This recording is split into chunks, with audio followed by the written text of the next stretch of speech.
All right, ladies and gentlemen, it is that time again. NFL Week 7 picks against the spread.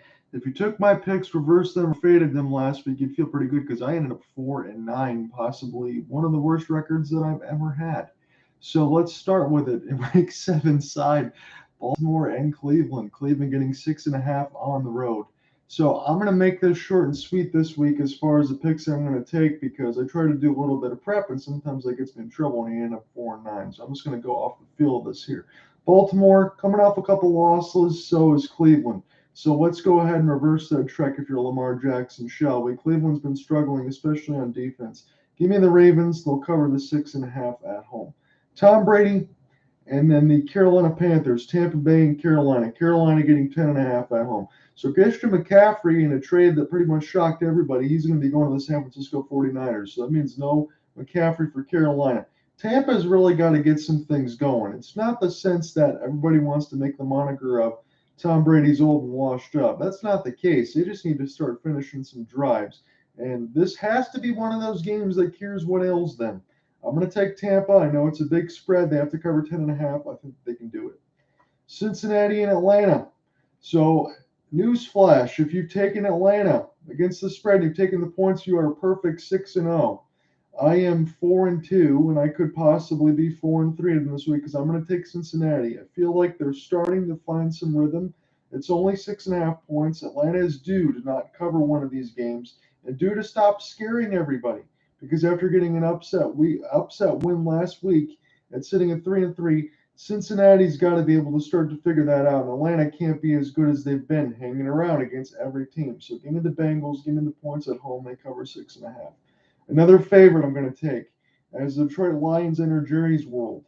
They're getting 7.5 points. Look, the Lions look miserable and coming off from the bye week of the Patriots where they got slapped. Now they get the bye week, so thank God from last week you didn't have to watch any Lions football. Dak Prescott's coming back. That's what they say right now. I don't care if it's Cooper Rush. He held down the fort. He had a bad game last week, so when it happens, the Philadelphia Eagles are undefeated. Give me Dallas. I know they have to cover 7.5, but Detroit, we'll see what they come out with the bye week. They better come out with the pulse because I think Dan Campbell is going to have that bullseye sight set up on his job, and if they don't figure that out soon, I think he could be gone. Jacksonville and the New York Giants. New York Giants getting 3.5 on the road against Jacksonville. Jacksonville, I guess, is getting the points right now because they've been in every single contest, and Vegas is guessing that the New York Giants are due for a fall. Well, until they actually get to that fall, and until Jacksonville actually gets to that points, I'm going to be the sucker. I'm going to take the points because the Giants have played well. They're 5-1. So I'll take the points and the 3.5 on the road. Tennessee and Indianapolis. I don't see any reason to think and spend too much time on this one. Tennessee at home. They only have to cover 2.5 against Indianapolis. Indianapolis has been all over the place this year. Tennessee was struggling to start the year. It's still only 2.5. They won their first matchup convincingly. I think that's not going to change. Give me the Titans. All they got to do is cover a field goal. That's not too bad to me. So Green Bay and Washington. Here's where it gets really interesting. Washington is at home. So Taylor Heineke is going to get the start again over Carson Wentz. And probably you could have argued at the beginning of the season whether or not Taylor Heineke should have started. And I would have said yes because he wasn't all that bad last year. I know the Commanders have been absolutely horrible. They only got one win under their belt. Green Bay has not looked good this year as far as putting any teams away. This should be the time where they're due to put away the Washington Commanders. But because of Taylor Heineke, I think they keep it close enough. Give me the Commanders and the 6.5 points. Eeks. Las Vegas and Houston, 7.5 for the Texans. Both teams are 1-4 coming off of their bye week, I believe. So Vegas and Houston, they need some wins. Vegas had a little more promise. Vegas has been able to stay around games a little bit more. I think they cover the 7.5 point spread. Give me the Raiders at home. Chargers and Seattle. Chargers have been one of those teams. They've won some games, and Seattle has won some games as well. Chargers are keeping things close. Seattle has been better than expected. And again, it seems like every week I'll give Geno Smith his credit because Seattle Seahawks stay in this game. They're on the road against the Chargers, but they get 6.5 points. Call me crazy, but I'll take Seattle. I'll take the 6.5, and I think they keep it close.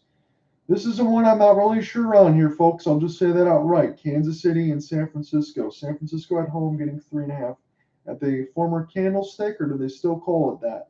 Kansas City, after coming off some wins, coming off some losses, they've been close. Things have been a little nip and tuck. Is it time for Kansas City to win a game by more than 3.5 points and cover this spread? Feel confident in Kansas City? Can I feel confident? I don't know. With Christian McCaffrey just coming in here with the 49ers, maybe it'll be a little bit limited. I know it's Jimmy Garoppolo on the other side, but I always do like San Francisco and their defense, and Debo is a threat at any time. Still, I will take Kansas City on the road. I think they cover this 3.5. They need to have a game where they start to look a little bit more like Kansas City, if that can be done. Miami and Pittsburgh. Pittsburgh getting 7.5 as Tua is going to get the start again. So here's an interesting part for me. Now that Kenny Pickett is back on the injured side to get Mitch Trubisky, Pittsburgh seems to kind of figured out some things of late. And Tua, I don't know if he's all the way healthy to go, but they're going to have him go on Sunday night. That'll be your matchup. I'm going to take Pittsburgh. I'll take the points. I'll err on the side of caution. Give me them over Miami. And the Monday night dog game of the week. Oh boy, New England and Chicago. Chicago getting 8.5. The spread is a little bit lessened. I think it was 7.5. It's 8.5 on my Monday line. Really isn't much to say for me on this one here, folks. Give me the Patriots over the Bears. Can they score points? It doesn't really matter if it's Mac Jones or Bailey Zappi. New England's starting to find a little bit of footing, and Chicago hasn't found footing all year. So I'm going to go with Baltimore. They have to cover 6.5. I'll go with Tampa Bay. They got to cover 10.5. Another favorite is Cincinnati has to cover 6.5 against Atlanta.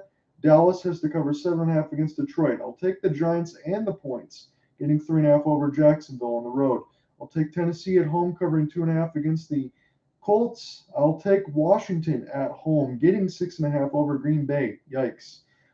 Denver. We'll see what happens with that one. 3.5 over the Jets. Give me Denver. They need a win. Vegas over Houston. They have to cover 7.5 points at home. I will take Seattle on the road against the Chargers. Give me the 6.5 points. Kansas City. They have to cover 3.5 on the road against the 49ers and the new look Christian McCaffrey. We'll see how that works out.